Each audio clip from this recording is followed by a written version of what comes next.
യേശു വരുന്നു, വേഗം വരുന്നു, വാനിൽ നമ്മെ ചേർത്തിടുവാൻ. കണ്ണുനീരു തോർന്നിടുമേ, കഷ്ടമെല്ലാം തീർന്നിടുമേ. കണ്ണുനീര് തോർന്നിടുമേ, കഷ്ടമെല്ലാം തീർന്നിടുമേ.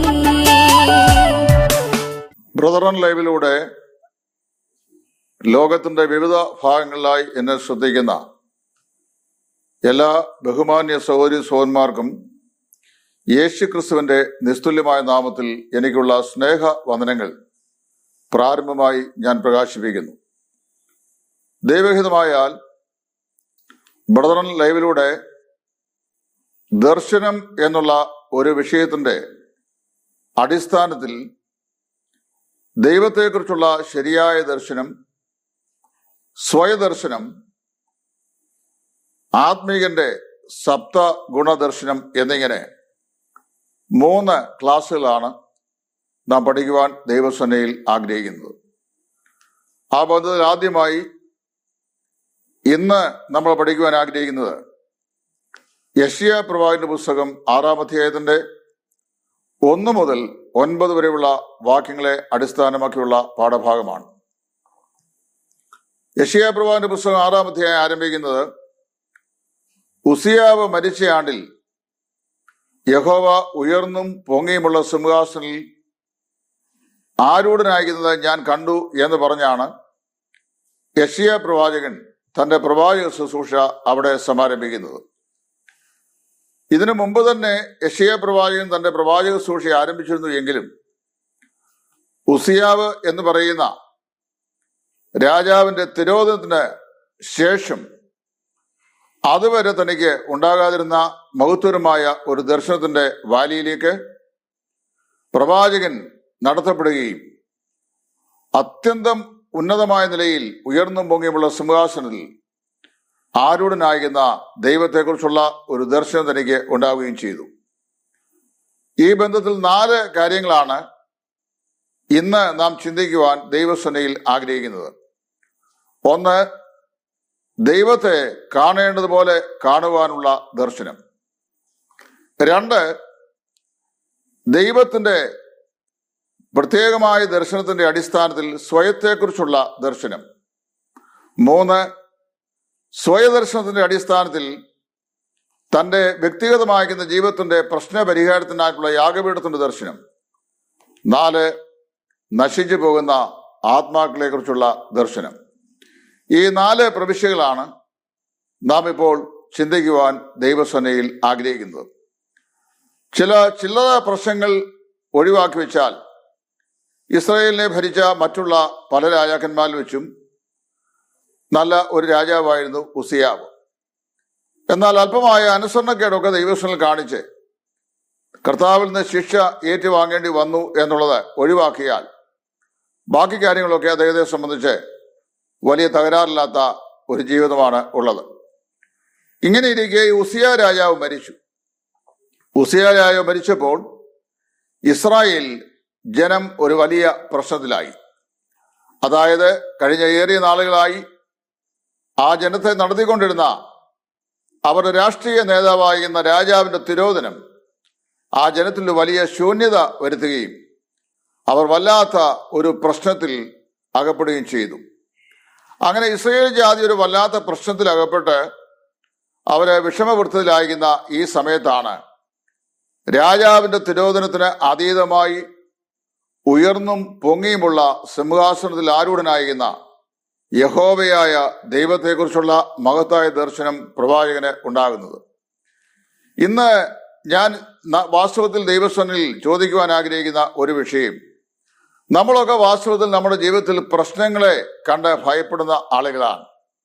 ജീവിതത്തിൽ നാം പ്രതീക്ഷിക്കാത്ത പ്രതിസന്ധികളും പ്രശ്നങ്ങളും പലപ്പോഴും ജീവിതത്തെ ആഞ്ഞടിക്കുമ്പോൾ ഈ പ്രതിസന്ധിയിൽ ഞാൻ എന്ത് ചെയ്യണം, എങ്ങനെ ഈ പ്രതിസന്ധിയെ എനിക്ക് മറികടക്കാൻ കഴിയും എന്നുള്ള ചിന്തയിൽ, നഷ്ടബോധത്തിൽ നാം ജീവിക്കുമ്പോൾ പ്രശ്നങ്ങൾക്ക് അതീതനായി സ്വർഗത്തിൽ സിംഹാസനത്തിൽ ആരൂഢനായിരിക്കുന്ന ഒരു ദൈവത്തെ കാണുവാനുള്ള പ്രത്യേകമായ ദർശനം നമ്മുടെ ജീവിതത്തിൽ നമുക്ക് അനിവാര്യമാണ്.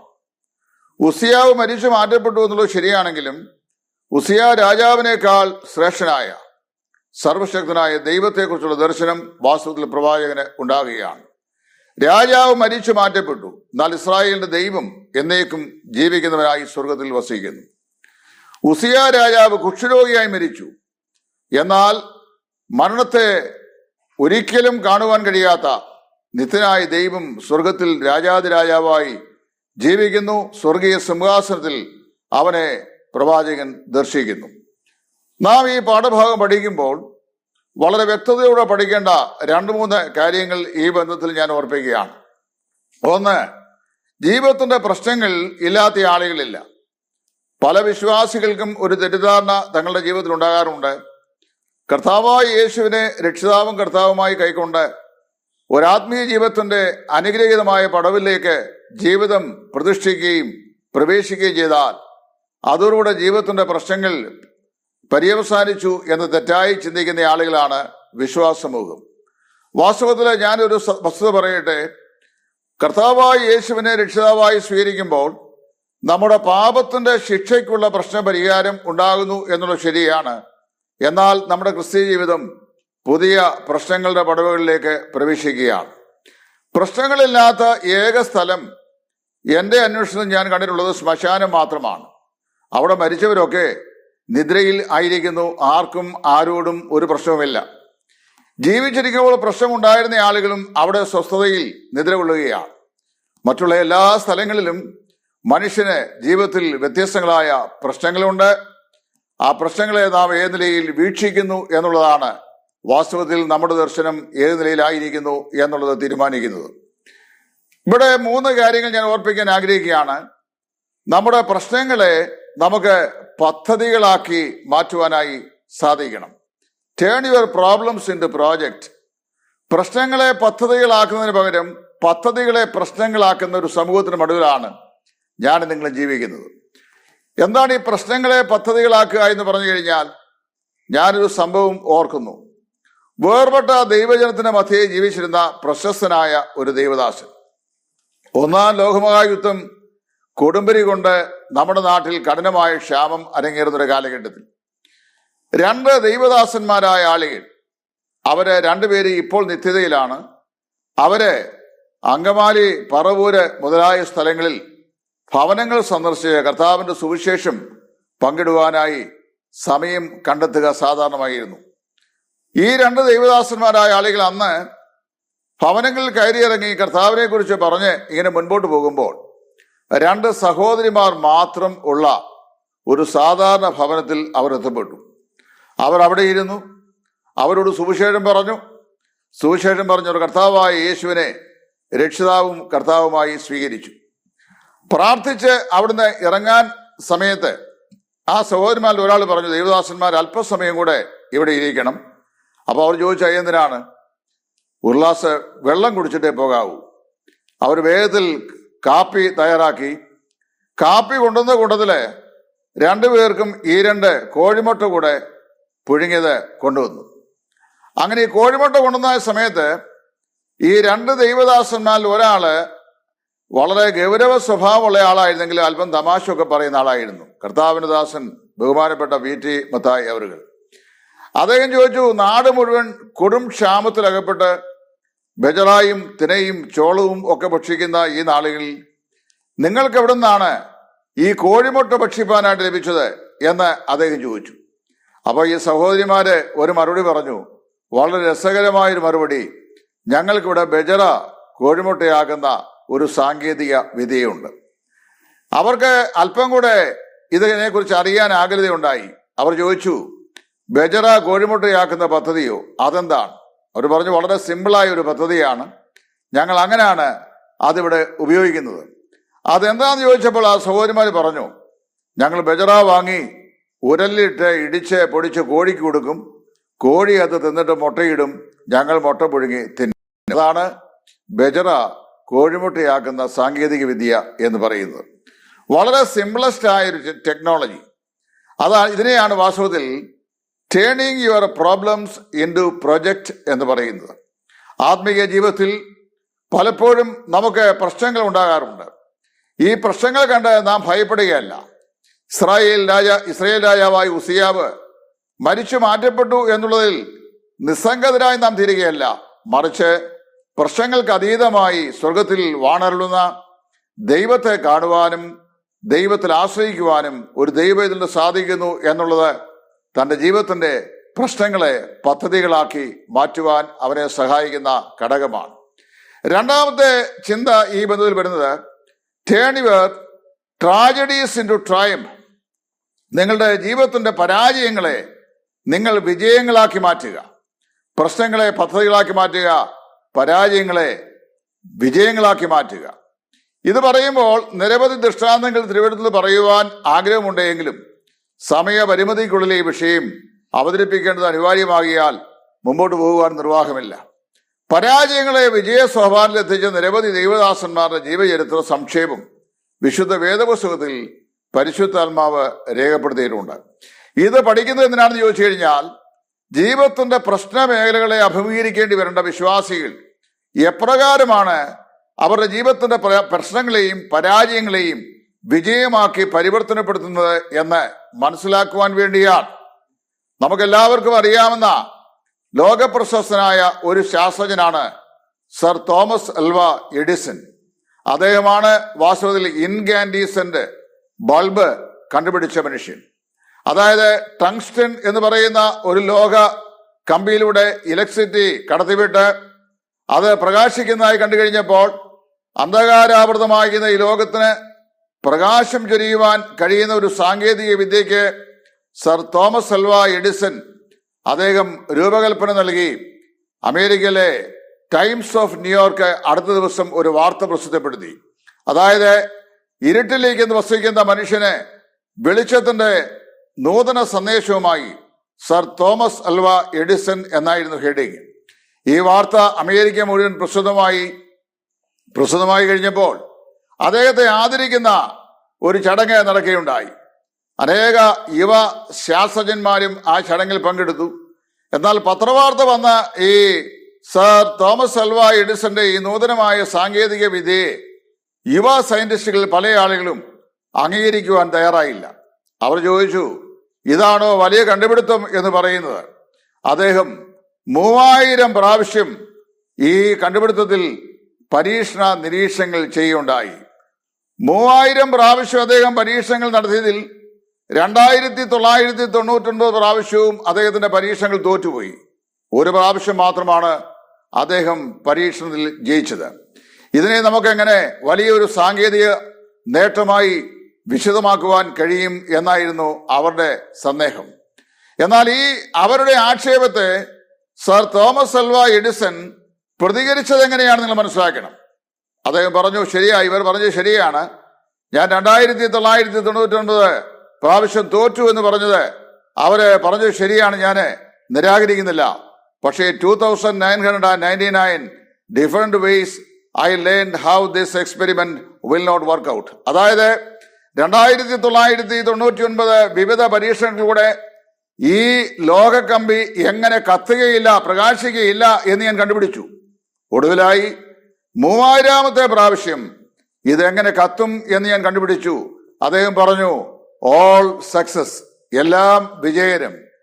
എന്നിട്ട് അദ്ദേഹം കൂടി ചേർത്ത് എങ്ങനെയാണ്, never to say education a failure, വിദ്യാഭ്യാസത്തെ പരാജയം എന്ന് പറഞ്ഞുകൂടാ.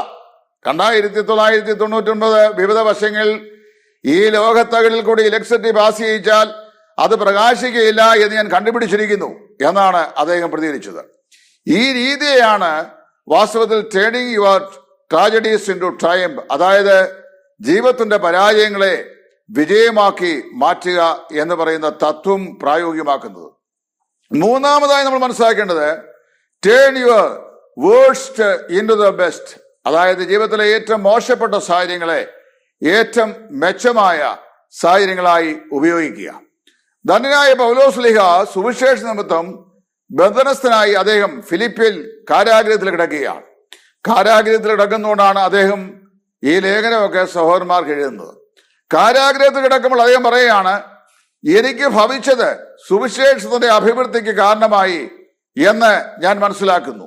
പ്രിയപ്പെട്ടവരെ, നമ്മുടെ ജീവിതത്തിലെ ഏറ്റവും മോശപ്പെട്ടതായി നമുക്ക് അനുഭവവേദ്യമാകുന്ന പല കാര്യങ്ങളും അനുഗ്രഹമായി, നന്മയായി നമുക്ക് കാണുവാൻ കഴിയുന്നത് ശരിയായ ദൈവ ദർശനം ഉള്ളതുകൊണ്ടാണ്. അല്ലെങ്കിൽ ഇങ്ങനെ ഞാൻ പറയാം, ശരിയായ നിലയിൽ ദൈവത്തെ കാണേണ്ടതുപോലെ കണ്ടാൽ മാത്രമേ നമുക്ക് ഇങ്ങനെയുള്ള ജീവിത സാഹചര്യങ്ങളിൽ നമ്മുടെ പ്രശ്നങ്ങളെ പദ്ധതികളാക്കുവാൻ, പരാജയങ്ങളെ വിജയങ്ങളാക്കുവാൻ, ജീവിതത്തിന്റെ മോശപ്പെട്ടതിനെ നന്മയാക്കി തീർക്കുവാൻ നമുക്ക് സാധിക്കുകയുള്ളൂ. ഇവിടെ ഉയർന്നും പൊങ്ങിയുമുള്ള സിംഹാസനത്തിൽ ആരൂഢനായിരിക്കുന്ന ദൈവത്തെക്കുറിച്ചുള്ള ശരിയായ ദർശനം പ്രവാചകൻ ഉൾക്കൊണ്ടു ദൈവത്തെ അന്ന് വരെ കണ്ടിട്ടില്ലാത്ത പ്രത്യേകമായ തലത്തിൽ ദർശിക്കുവാൻ അദ്ദേഹത്തിന് ഇടയായി തീർന്നു. എന്നെ കേൾക്കുന്ന ബഹുമാന്യ ശ്രോതാക്കളോട് ഞാൻ ചോദിക്കട്ടെ, നമ്മിൽ അനേക ആളുകൾ യേശുക്രിസ്തുവിനെ രക്ഷിതാവും കർത്താവുമായി കൈക്കൊണ്ട ആളുകളാണ്. നാം ദൈവത്തെ ക്രിസ്തുവിൽ കണ്ടെത്തിയവരാണ്. എന്നാൽ അതിനുശേഷമുള്ള നമ്മുടെ ജീവിതത്തിൽ ദൈവത്തെ നമുക്ക് പിതാവായി, ദൈവത്തെ നമ്മുടെ പ്രശ്നപരിഹാരകനായി, ദൈവത്തെ നമ്മുടെ ജീവിതത്തിന്റെ ഏറ്റവും ഉന്നതമായ തലങ്ങളിൽ ജീവിത പ്രശ്നങ്ങൾക്ക് പരിഹാരകനായി, ദൈവത്തെ പിതാവായി, ദൈവത്തെ നല്ല സ്നേഹിതനായി ജീവിതത്തിന്റെ ഏതെല്ലാം തലങ്ങളിൽ ദൈവത്തെ ദർശിക്കാൻ സാധിച്ചിട്ടുണ്ട് എന്നുള്ളത് ഞാൻ നിങ്ങളും ഇവിടെ പര്യാലോചിക്കേണ്ടിയിരിക്കുന്നു. ഇങ്ങനെ ദൈവത്തെ ശരിയായ നിലയിൽ കാണേണ്ടതുപോലെ ദർശനം കണ്ട പ്രവാചകൻ അതുവരെ തനിക്കില്ലായിരുന്ന മറ്റൊരു ദർശനത്തിന്റെ പടവിലേക്ക് അദ്ദേഹം ഇറങ്ങുകയാണ്. അതാണ് അതിന്റെ 5-ാം വാക്യത്തിൽ നാം വായിക്കുന്നത്. ദൈവത്തെ കാണേണ്ടതുപോലെ കണ്ട പ്രവാചകൻ തന്റെ ജീവിതത്തിന്റെ അകത്തേക്ക് തന്നിലേക്കൊന്ന് നോക്കി. തന്നിലേക്ക് നോക്കിയിട്ട് അദ്ദേഹം പറഞ്ഞു, അയ്യോ, ഞാൻ ശുദ്ധിയില്ലാത്ത മനുഷ്യൻ, ശുദ്ധിയില്ലാത്ത അധരങ്ങളുള്ള ജനത്തിന്റെ നടുവിൽ പാർക്കുന്നു എന്ന് അദ്ദേഹം പറഞ്ഞു.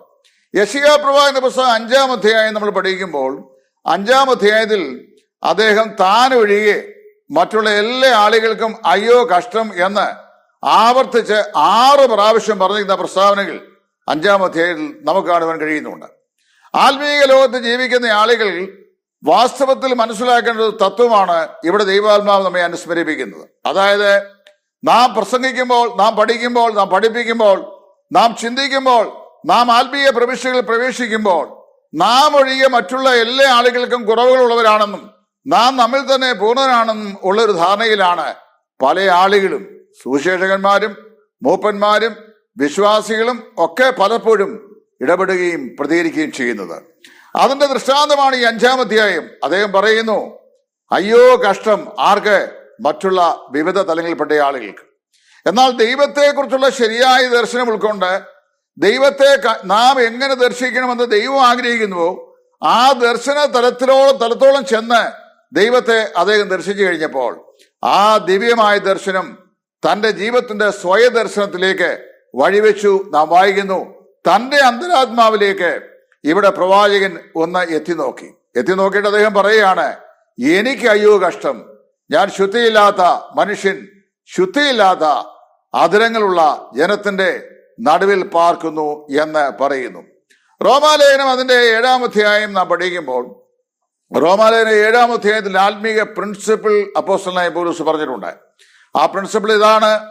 റോമാലേഖനം 6-ാം അധ്യായത്തിന്റെ ആദ്യാമത്തിൽ കർത്താവായ യേശുക്രിസ്തുവിനെ രക്ഷിതാവും കർത്താവുമായി സ്വീകരിച്ച പൗലോസ് പറയുന്നു, താൻ യേശുക്രിസ്തുവിന്റെ മരണ അടക്ക പുനരുദ്ധാനത്തോട് തന്നെ താൻ ഏകീഭവിച്ച് ക്രിസ്തുവിൽ ഒന്നായി മാറ്റപ്പെട്ടിരിക്കുന്നു. അതുകൊണ്ട് യേശുക്രിസ്തുവിനോട് ഏകീഭവിച്ച ഒരു വിശ്വാസിയെ സംബന്ധിച്ച് പാപത്തിന് ഇനി അവന്റെ മേൽ കർത്തൃത്വമില്ല, മരണത്തിന് ഇനിമേൽ അവന്റെ മേൽ അധികാരമില്ല എന്ന് വളരെ വസ്തുനിഷ്ഠമായി റോമാലേഖനം 6-ാം അധ്യായത്തിൽ സ്ഥാപിച്ച ശേഷം 7-ാം അധ്യായത്തിലേക്ക് അദ്ദേഹം വരുമ്പോൾ അദ്ദേഹം പറയുന്ന നേരെ വിപരീതമായ 4 പ്രിൻസിപ്പിളാണ്. അതായത് അദ്ദേഹം പറയുകയാണ്, അദ്ദേഹം അയ്യോ ഞാൻ അരിഷ്ട മനുഷ്യൻ, 7-ാം അധ്യായത്തിന് 24-ാം വാക്യം, ഈ മരണത്തിന് അധീനമായ ശരീരത്തിൽ നിന്ന് എന്നെ ആർ വിടുവിക്കും. അയ്യോ ഞാൻ അരിഷ്ട മനുഷ്യൻ, ഈ മരണത്തിന് അധീനമായ ശരീരത്തിൽ നിന്ന് എന്നെ ആർ വിടുവിക്കും എന്ന് അദ്ദേഹം പ്രലപിക്കുന്നതിന്റെ കാരണം എന്താണെന്ന് ചോദിച്ചു കഴിഞ്ഞാൽ, തന്റെ ജീവിതത്തിൽ താൻ ഒരിക്കലും ആഗ്രഹിക്കാത്ത ഇരുവിധ നിയമങ്ങൾ, അതുപോലെ ഇരുവിധ അടിമത്വങ്ങൾ, ഇരുവിധ സ്വയങ്ങൾ, ഇരുവിധ കരച്ചിലുകൾ പൗലോസിനെ കണ്ടെത്തുവാൻ ഇടയായിത്തീർന്നു. എപ്പോഴാത് കണ്ടെത്തേണ്ടതെന്നറിയാവോ? യേശുക്രിസ്തുവിന്റെ പരിശുദ്ധമായ ആളത്വത്തോട് തന്റെ ആളത്വം ഏകീഭവിച്ച് ക്രിസ്തുവിൽ താൻ ഒന്നായി തീർന്നിരിക്കുന്നു എന്നുള്ള സ്വർഗീയമായ ദർശനം അപ്പോസ്തലനായ പൗലോസ് ഏറ്റുവാങ്ങി കഴിഞ്ഞപ്പോൾ അദ്ദേഹം പറയുകയാണ്, അയ്യോ ഞാൻ അരിഷ്ട മനുഷ്യൻ, ഈ മരണത്തിന് അധീനമായ ശരീരത്തിൽ നിന്ന് എന്നെ ആർ വിടുവിക്കും. വളരെ ദുഃഖകരമായ ഒരു കരച്ചിലാണ് അവിടെ. ഇതേ സംബന്ധിച്ച് വേദവ്യാഖ്യാതാക്കൾ നിരവധിയായ വ്യാഖ്യാനങ്ങൾ നിരത്തിയിട്ടുണ്ടെങ്കിലും പല ആളുകളും പറയുന്നത് പാപത്തോട് ഏറ്റുമുട്ടി ദയനീയമാംവിധം പരാജയപ്പെട്ട പൗലോസ് ഉറക്ക നിലവിളിക്കുന്ന നിലവിളിയാണ് റോമാലേഖനം 7:24 എന്നാണ്. ഞാൻ അങ്ങനെ ചിന്തിക്കുന്നില്ല.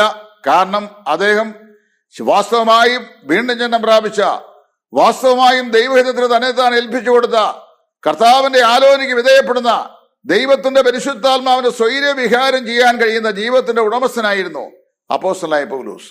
അങ്ങനെയെങ്കിൽ അദ്ദേഹം ഒരു പരാജിതനായല്ല, പരാജിതൻ എന്ന് ഒരിക്കലും അദ്ദേഹത്തെക്കുറിച്ച് വിലയിരുത്തുവാൻ സാധിക്കുകയില്ല. എബ്രായർക്ക് താൻ ലേഖനം എഴുതുമ്പോൾ അദ്ദേഹം പറയുന്നു, കാലപ്പഴക്കം നോക്കിയാൽ ഉപദേഷ്ടാക്കന്മാരായിക്കൊണ്ട് നിങ്ങൾ ഇപ്പോഴും ശൈശവദശ വിട്ട് മാറിയിട്ടില്ല. നിങ്ങൾക്ക് കട്ടിയായുള്ള ആഹാരമല്ല പാലത്തിനെ കുടിക്കുവാൻ ആവശ്യം. പാപത്തോട് പോരാടുന്നതിൽ നിങ്ങൾ ഇതുവരെ പ്രാണത്യാഗത്തോളം എതിർത്ത് നിന്നിട്ടില്ല എന്നാണ് പറയുന്നത്. അപ്പോൾ അദ്ദേഹം കൂടെ പാപത്തോട് പടപെട്ടി പരാജയപ്പെട്ട കേസരിയായിരുന്നുവെങ്കിൽ ഒരിക്കലും നിങ്ങൾ എന്നൊരു പദപ്രയോഗം അവിടെ ഉപയോഗിക്കില്ലായിരുന്നു. നമ്മൾ എന്നേ അദ്ദേഹം പറയുള്ളായിരുന്നു. പക്ഷെ അദ്ദേഹം പറയുന്നത് ഇങ്ങനെയാണ്, പാപത്തോട് പോരാടുന്നതിൽ നിങ്ങൾ ഇന്ന് വരെ പ്രാണത്യാഗത്തോളം എതിർത്ത് നിന്നിട്ടില്ല. പൗലോസ് പാപത്തോട് പോരാടുന്നവനായിരുന്നു എന്നുള്ളത് കൊരിന്ത്യലേഖനത്തിൽ തന്റെ പ്രസ്താവനയിൽ തന്നെ നമുക്ക് നേരിട്ട് മനസ്സിലാക്കുവാൻ സാധിക്കുന്നുണ്ട്. താൻ ഇങ്ങനെ പറയുന്നു, ഞാൻ തന്നെ നിങ്ങളോട് പ്രസംഗിച്ച ശേഷം കൊള്ളരുതാത്തവനായി തീരാതിരിക്കേണ്ടതിന് എന്റെ ജഡത്തെ ദണ്ഡിപ്പിച്ച് അടയാളപ്പെടുത്തുകയത്രേ ചെയ്യുന്നത്. ഓരോ ദിവസവും യേശുക്രിസ്തുവിന്റെ ക്രൂശോട് ചേർത്ത് തന്റെ സ്വയത്തെ ക്രൂശിച്ച് സ്വയം ക്രിസ്തുവിൽ മരിച്ച് ലയിച്ചമരുന്ന ഒരു ക്രിസ്ത്യ ജീവിതത്തിന്റെ ഉടമയായിരുന്നു അപ്പോസ്തലനായ പൗലോസ്. അതുകൊണ്ട് ജയാളിയായി അദ്ദേഹത്തിന് എപ്പോഴും പറയുവാൻ കഴിയുമായിരുന്നു, ഞാൻ ക്രിസ്തുവിന്റെ അനുകാരിയായിരുന്ന പോലെ നിങ്ങളും എന്റെ അനുകാരികളാകുവീൻ.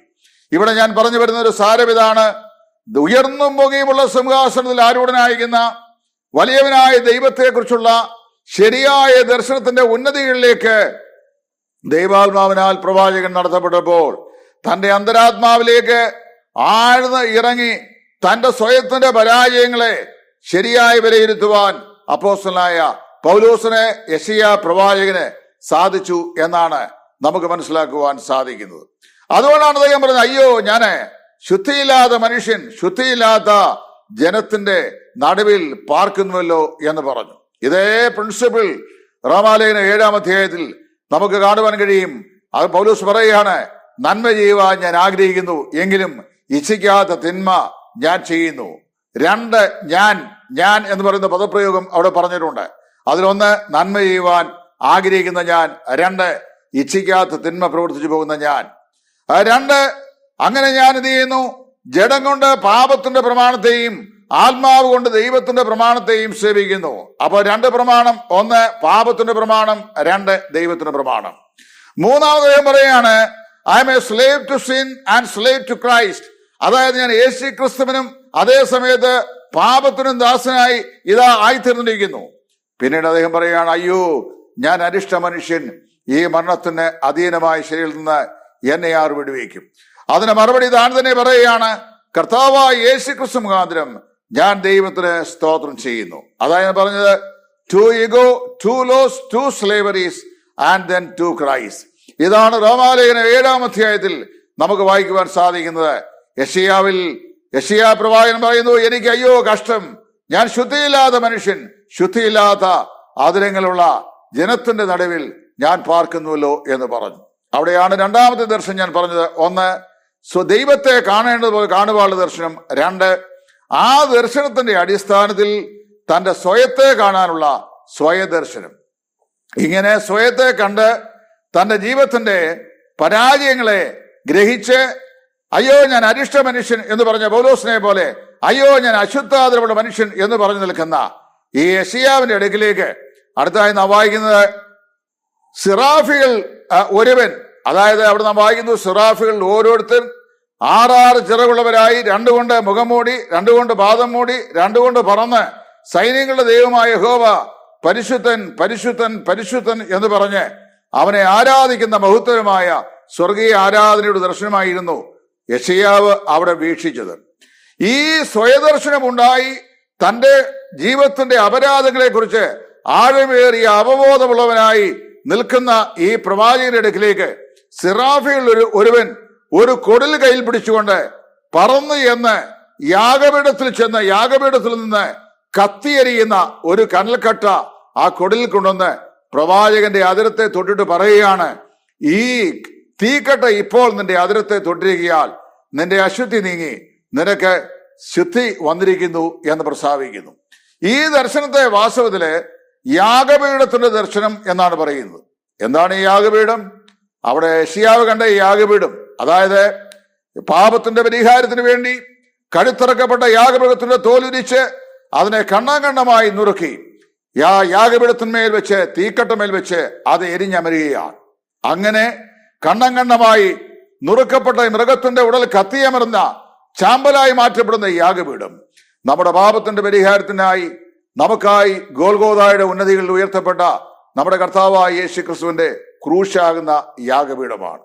ആ യാഗപീഠത്തിനാണ് ദൈവത്തിന്റെ പാപത്തിനെതിരെയുള്ള കനല്, അതായത് തീക്കട്ട, അത് എരിഞ്ഞമർന്നത്. അവിടെയാണ് പാപത്തിനെതിരെയുള്ള ദൈവത്തിന്റെ യാഗാഗ്നി എരിഞ്ഞ് പൊങ്ങിയത്. അവിടെയാണ് ദൈവം തന്റെ പുത്രന്റെ മേൽ പാപത്തിന്മേലുള്ള സകല ക്രോധവും ചൊരിഞ്ഞത്. അവിടെയാണ് പാപത്തിന് ദൈവം പരിഹാരം വരുത്തിയത്. ആ തീക്കട്ട ഇന്നും പ്രകാശിച്ചുകൊണ്ട് കാൽവരിലെ ഗോൽഗോഥായിൽ എരിഞ്ഞു പ്രകാശിക്കുകയാണ്. കഴിഞ്ഞ 2000 വർഷങ്ങളായി ചരിത്രത്തിൽ ദൈവപുത്രനായ യേശു ക്രിസ്തുവിന്റെ ക്രൂശാകുന്ന യാഗപീഠം കാൽവരിയിൽ ഉയർത്തപ്പെട്ടത് എങ്കിലും ഇന്നും ആ യാഗപീഠത്തിൽ നിന്ന് ദൈവപുത്രനായ യേശു ക്രിസ്തുവിന്റെ ഭൗമ ശരീരം എന്ത് ചെയ്യുന്നു? അത് എരിഞ്ഞുകൊണ്ട് ഇരിക്കുന്നു. എന്തിനു വേണ്ടി? നമ്മുടെ പാപത്തിന്റെ പരിഹാരത്തിന് വേണ്ടി, നമ്മുടെ അശുദ്ധിയെ നമ്മിൽ നിന്ന് നീക്കുവാൻ വേണ്ടി, നമ്മെ ശുദ്ധിയുള്ള ആദരങ്ങളും ഹൃദയങ്ങളും ഉള്ളവരാക്കി തീർക്കേണ്ടതിന് വേണ്ടി, നമുക്ക് വേണ്ടി കാൽവരിയിൽ എരിഞ്ഞുകൊണ്ടിരിക്കുന്ന വിശ്വ പ്രകാശം, ആ വലിയ വെളിച്ചം, ആ തീക്കട്ട കുടലിലെടുത്തുകൊണ്ടാണ് ഇവിടെ നാം വായിക്കുന്നത്. ഈ സിറാഫിൽ ഒരുവൻ പ്രവാചകന്റെ അടുക്കൽ വന്നു, അവന്റെ അതിരത്തെ മെല്ലെ ഈ തീക്കട്ട തൊടുവിച്ചു. തൊടുവിച്ച ശേഷം പറഞ്ഞു, ഈ തീക്കട്ട ഇപ്പോൾ നിന്റെ അതിരത്തെ തൊട്ടതിനാൽ നിന്റെ അശുദ്ധി നീങ്ങി നിനക്ക് ശുദ്ധി വന്നിരിക്കുന്നു എന്ന് പറയുന്നു. കാൽവരിലെ ക്രൂശ് എന്ന് പറയുന്നത് നമ്മുടെ ജീവിതത്തിന്റെ, നമ്മുടെ പാപത്തിന്റെ പരിഹാരത്തിന് വേണ്ടി ദൈവം ഒരുക്കിയ യാഗാഗ്നി വെളിപ്പെട്ട സ്ഥലമാണ്. അവിടെ നമ്മുടെ പാപത്തിന് ശാശ്വതമായ ശുദ്ധീകരണം വരുന്നു. 2, it also gives us A balanced life, അതായത് ഒരു സന്തുലിതമായ ക്രിസ്തീയ ജീവിതം നമുക്ക് പ്രദാനം ചെയ്യുവാൻ കർത്താവായ യേശു ക്രിസ്തുവിന്റെ ക്രൂശാകുന്ന യാഗപീഠം നമുക്കായി ഇന്നും സ്ഥിതി ചെയ്യുകയാണ്. ഈ യാഗപീഠത്തിൽ നിരന്തരമായ ശുദ്ധീകരണം ഒരു ദൈവവേദനത്തിന് സാധ്യതമാണ്. വിശുദ്ധ വേദപുസ്തകം പറയുന്നത് ഇങ്ങനെയാണ്: സ്ഥാനീയമായി യേശു ക്രിസ്തുവിൽ വിശ്വസിക്കുന്ന ഒരുവൻ ശുദ്ധീകരിക്കപ്പെടുന്നു. ആ ശുദ്ധീകരണത്തിന്റെ ദർശനം പരിശുദ്ധാത്മാവ് അവന്റെ ഹൃദയത്തിൽ അവന് നൽകുന്നു. അപ്പോൾ തന്നെ അവന്റെ ജീവിതത്തിൽ ഏതെങ്കിലും നിലയിലുള്ള പാളിച്ചകൾ സംഭവിച്ചാൽ, അതായത് ഏതെങ്കിലും നിലയിലുള്ള വീഴ്ചകൾ സംഭവിച്ചാൽ, പ്രശ്നങ്ങൾ സംഭവിച്ചാൽ, ദൈവത്തിന്റെ പരിശുദ്ധാത്മാവ് വിളിച്ചു പറയുകയാണ്, നമുക്കായി ഇന്നും ആ ജ്വലനാഗ്നി വെളിപ്പെട്ടുകൊണ്ടിരിക്കുന്ന ഒരു യാഗപീഠം ദൈവം ഒരുക്കിയിട്ടുണ്ട്. എബ്രായ ലേഖനത്തിൽ അപ്പോസ്തലൻ പറയുന്നത് നമുക്കായി അങ്ങനെ ഒരു യാഗപീഠം ദൈവം വെച്ചിട്ടുണ്ട് എന്നാണ്. അതായത് ഈ അർപ്പകന് നിരന്തരമായി ഓഹരി പ്രാപിപ്പാൻ അവകാശമുള്ള ഒരു യാഗപീഠം, അത് കാൽവരിയിലെ ദൈവപുത്രനായ യേശു ക്രിസ്തുവിന്റെ യാഗപീഠമാണ്. ആ യാഗപീഠം എന്ന് പറയുന്നത് അതിപ്രധാനമായ 3 യാഥാർത്ഥ്യങ്ങളെയാണ് നമ്മെ ഓർപ്പിക്കുന്നത്. ഒന്ന്, കാൽവരി. What is it? എന്താണ് കാൽവരി എന്ന് പറയുന്നത്? ഒന്ന്, Calvary is the place where God reconciled the sinner unto God through Christ. അതായത് ദൈവം യേശു ക്രിസ്തു മുഖാന്തരം പാപിയെ ദൈവത്തോട് നിരപ്പിച്ച നിരപ്പിന്റെ വേദിയാണ് കാൽവരിയിലെ ക്രൂശ് എന്ന് പറയുന്നത്. Calvary is the place where the love of God was demonstrated. അതായത് ദൈവസ്നേഹത്തിന്റെ പ്രദർശന വേദിയാണ് കാൽവരിയിലെ ക്രൂശ് എന്ന് പറയുന്നത്. മൂന്നാമതായി ക്രൂശിനെ കുറിച്ച് നാം പഠിക്കുമ്പോൾ ദൈവാത്മാവ് വിളിച്ചു പറയുന്നു. എഫേസ് ലേഖനം 2-ാം അധ്യായത്തിന്റെ 14-ാം വാക്യം, അവൻ ക്രൂശിന്മേൽ വെച്ച് ശത്രുത്വമില്ലാതെയാക്കി സമാധാനം ഉണ്ടാക്കി. Calvary is a place where God brought the peace for mankind. അതായത് മനുഷ്യവർഗത്തിന് വേണ്ടിയുള്ള ദൈവത്തിന്റെ ദിവ്യമായ സമാധാനം ദൈവം സംഗമിപ്പിച്ച സ്ഥലമാണ് കാൽവറിയിലെ ക്രൂശാകുന്ന യാഗപീഠം എന്ന് പറയുന്നത്. വ്യത്യസ്തങ്ങളായ തലങ്ങളിൽ ജീവിതത്തിൽ അയ്യോ എനിക്ക് ഞാൻ അശുദ്ധിയുള്ള മനുഷ്യൻ, ശുദ്ധിയില്ലാത്ത അതിരങ്ങളുള്ള ജനത്തിന് നടുവിൽ പാർക്കുന്നു എന്ന് പറഞ്ഞ് വിലപിക്കുന്ന ഏതൊരു ദൈവവൈതലിനും കർത്താവായ യേശു ക്രിസ്തു നമ്മെ കുറിച്ച് ആഗ്രഹിക്കുന്ന ദൈവിക വിശുദ്ധിയുടെ ഉന്നതയോളം എത്തിച്ചേരുവാൻ എനിക്ക് കഴിഞ്ഞില്ലല്ലോ എന്നോർത്ത് നിരാശപ്പെടുന്ന, നിലവിളിക്കുന്ന, അധൈര്യപ്പെടുന്ന ഏത് ദൈവവൈതലിനും ഏത് സമയത്തും കടന്നു വന്ന് ശുദ്ധീകരണം പ്രാപിക്കാൻ കഴിയുന്ന ഉന്നതമായ ഒരു യാഗപീഠത്തിന്റെ ദർശനം ഇവിടെ ദൈവത്തിന്റെ ആത്മാവ് നമുക്ക് നൽകുകയാണ്. ആ യാഗപീഠ ദർശനം യെശയ്യാ പ്രവാചകനുണ്ടായി. നാം വായിക്കുന്നു, ആ തീക്കട്ടെ അവന്റെ അതിരത്തെ സിറാഫുകളിൽ ഒരുവൻ തൊടുവിച്ച നിമിഷത്തിൽ തന്നെ അവന്റെ അശുദ്ധി നീങ്ങി അവൻ ശുദ്ധിയുള്ള അതിരമുള്ളവനായി തീർന്നു. 3 ദർശനങ്ങളാണ് ഇതുവരെ നാം ചിന്തിച്ചത്. ഒന്ന്, ദൈവത്തെ താൻ ആയിരിക്കുന്ന പോലെ കാണുവാനുള്ള ഹൃദയത്തിന്റെ ദർശനം. 2, ആ ദർശനത്തിന്റെ അടിസ്ഥാനത്തിൽ നമ്മുടെ സ്വയത്തിന്റെ അപര്യാപ്തതകളെ തിരിച്ചറിയുവാനുള്ള ദർശനം. 3, ആ ദർശനത്തിന്റെ അടിസ്ഥാനത്തിൽ നമ്മുടെ ജീവിതത്തിന്റെ പ്രശ്നങ്ങൾക്കുള്ള പരിഹാര ദർശനം അല്ലെങ്കിൽ യാഗപീഠത്തിന്റെ ദർശനം. എന്നെ കേൾക്കുന്ന ബഹുമാന്യ ശ്രോതാക്കളെ, സഹോദരി സഹോദരന്മാരെ, വളരെ വിനയത്തോടെ ഞാൻ ചോദിക്കട്ടെ, നമ്മുടെ ഹൃദയത്തിന്റെ സിംഹാസനത്തിൽ ഇന്ന് ഞാനും നിങ്ങളും കാണുന്നത് ജീവിതത്തിന്റെ പ്രശ്നങ്ങളെയാണോ, അതോ ജീവിതത്തിന്റെ പരാജയങ്ങളെയാണോ, അതോ ജീവിതത്തിന്റെ ക്രമക്കേടുകളെയാണോ, അതോ ജീവിതത്തിന്റെ പ്രശ്നങ്ങൾക്കും ക്രമക്കേടുകൾക്കും പരാജയങ്ങൾക്കും ശാശ്വതമായ പരിഹാരം നൽകുന്ന ഉയർന്നും പൊങ്ങിയുമുള്ള സിംഹാസനം ആരൂഢനായിരിക്കുന്ന ദൈവത്തെയാണോ എന്നുള്ളത് ഞാൻ നിങ്ങളും വിചിന്തനം ചെയ്യേണ്ടത് അനിവാര്യമാണ്.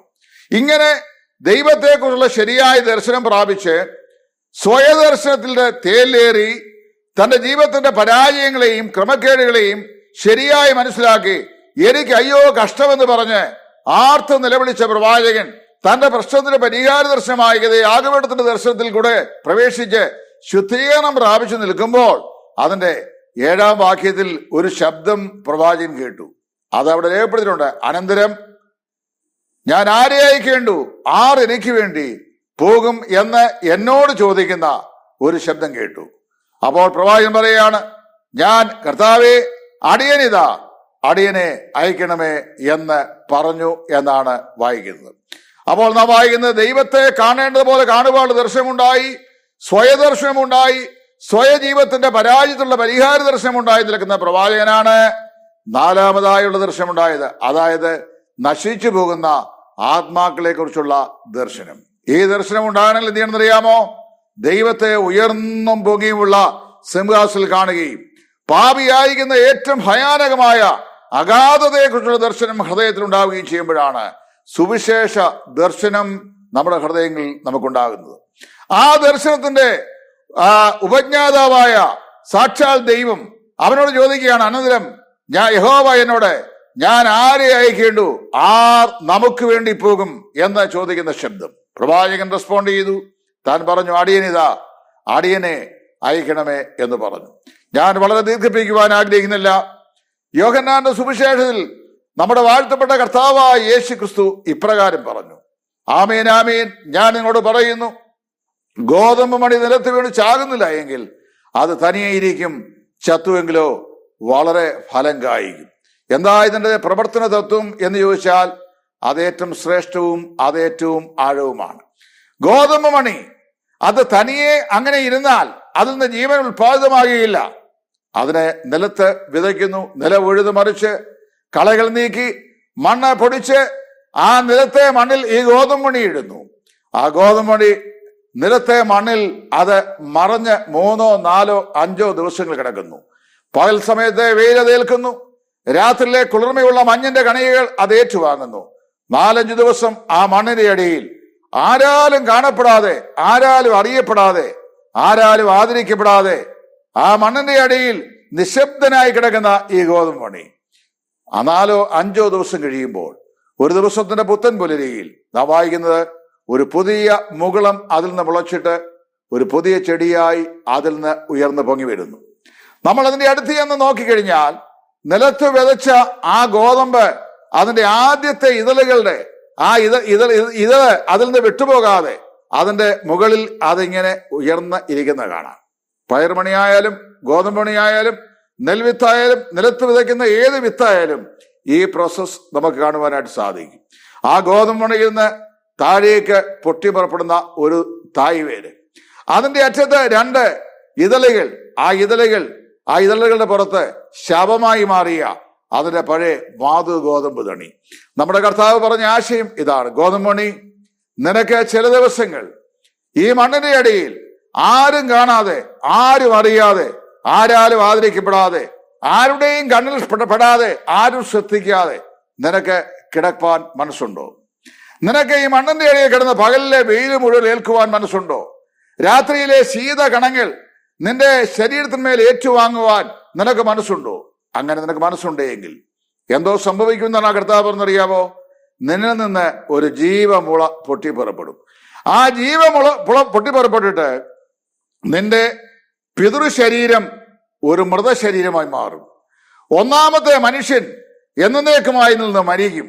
നിന്നിൽ നിന്ന് ജീവൻ ഉൽപാദനമാകും, ഒരു പുതിയ സസ്യമായി നിരൂപപ്പെടും. അങ്ങനെ ഒരു പുതിയ ഗോതമ്പ് ചെടിയായി നീ രൂപപ്പെട്ട് നീ വളർന്നു വരും. നിന്നിൽ പുഷ്പിക്കും, നീ കതിരിടും. നിന്നിൽ നിന്ന് അനേക ഗോതമ്പണികൾ ഉണ്ടാകും. ആ ഗോതമ്പണികളിൽ നിന്ന് അനേക ഗോതമ്പണികൾ ഉണ്ടാകും. ഇതാണ് കർത്താവ് നമ്മെക്കുറിച്ച് ആഗ്രഹിക്കുന്നത്.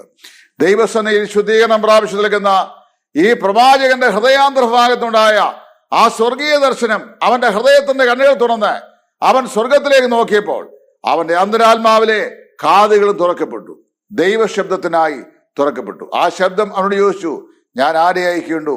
ആർ നമുക്ക് വേണ്ടി പോകും? പ്രവാചകൻ പറയുകയാണ്, അടിയനിതാ, അടിയനെ അയക്കണമേ എന്ന് പറഞ്ഞു. എന്നെ കേൾക്കുന്ന ബഹുമാന്യ സ്നേഹിതരെ, സഹോദരി സഹോദരന്മാരെ, ഞാൻ ചോദിക്കട്ടെ, ശരിയായ സുവിശേഷ ദർശനം എന്ന് പറയുന്നത് ദൈവത്തിൽ നിന്ന് നേരിട്ട് പ്രാപിക്കുന്ന സുവിശേഷ ദർശനമാണ്. കർത്താവിന്റെ വിലയേറിയ ദാസൻ ബി.ടി. മത്തായിച്ചൻ അവറുകൾ സുവിശേഷ വേലക്കാരുടെ യോഗങ്ങൾക്ക് പ്രസംഗിക്കുമ്പോൾ അദ്ദേഹം സാധാരണയായി പറഞ്ഞു വന്ന ഒരു ദൃഷ്ടാന്തം എന്റെ ഓർമ്മയുടെ സ്മൃതിപഠനത്തിൽ ഓടിയെത്തുന്നു. അദ്ദേഹം പറഞ്ഞിങ്ങനെയാണ്: സുവിശേഷ ലോകത്ത് സാധാരണയായി 2 വ്യത്യസ്ത നിലയിലുള്ള വേലക്കാരാണുള്ളത്. ഒന്ന്, ദൈവം വിളിച്ച് കർത്താവിന്റെ മഹത്വരമായ ശുശ്രൂഷയ്ക്ക് വേണ്ടി ദർശനം നൽകി പറഞ്ഞയച്ച ദൈവവേലക്കാർ.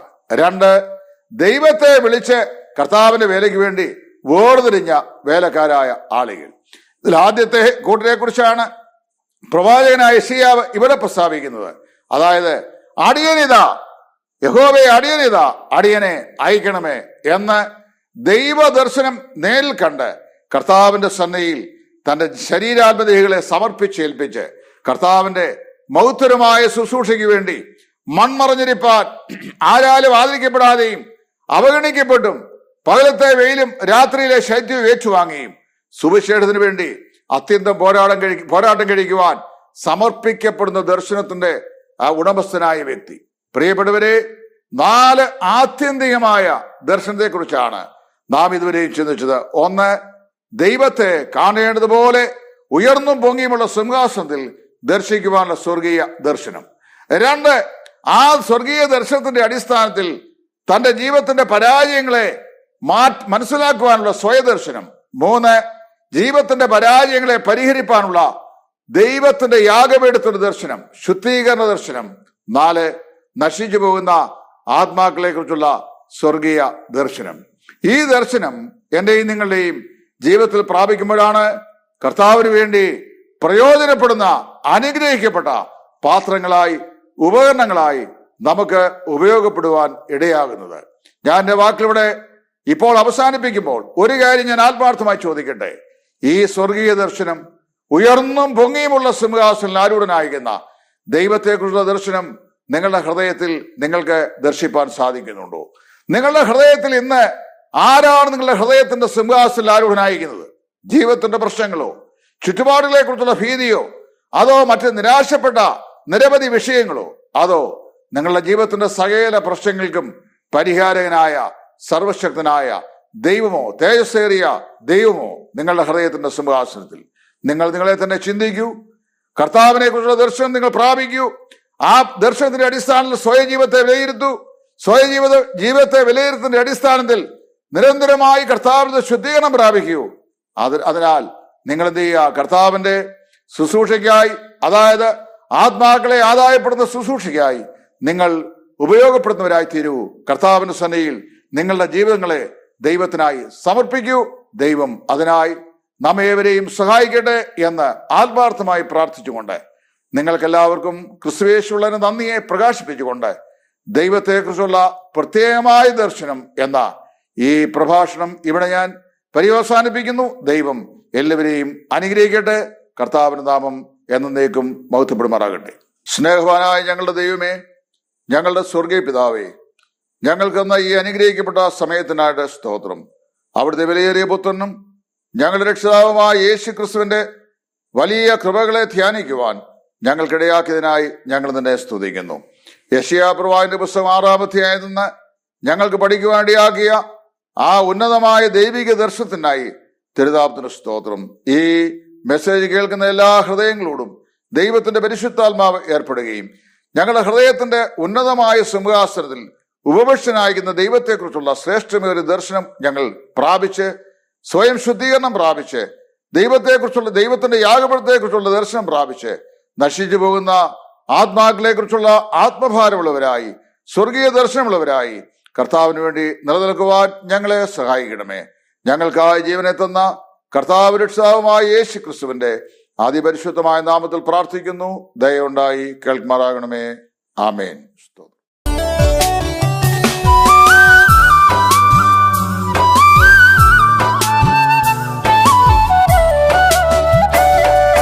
കർത്താവിൻ ശബ്ദം കേട്ടുയർത്തിയിടുമേ, ക്രിസ്തുവിൽ നിദ്ര പ്രാപിച്ചോരെല്ലാം.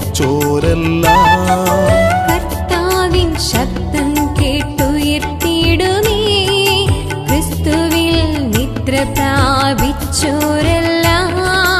കാഹളധ്വനിയിങ്കൽ ചേർന്നിടുമേ, കർത്താവാം യേശുവിൽ രക്ഷ കണ്ടവർ.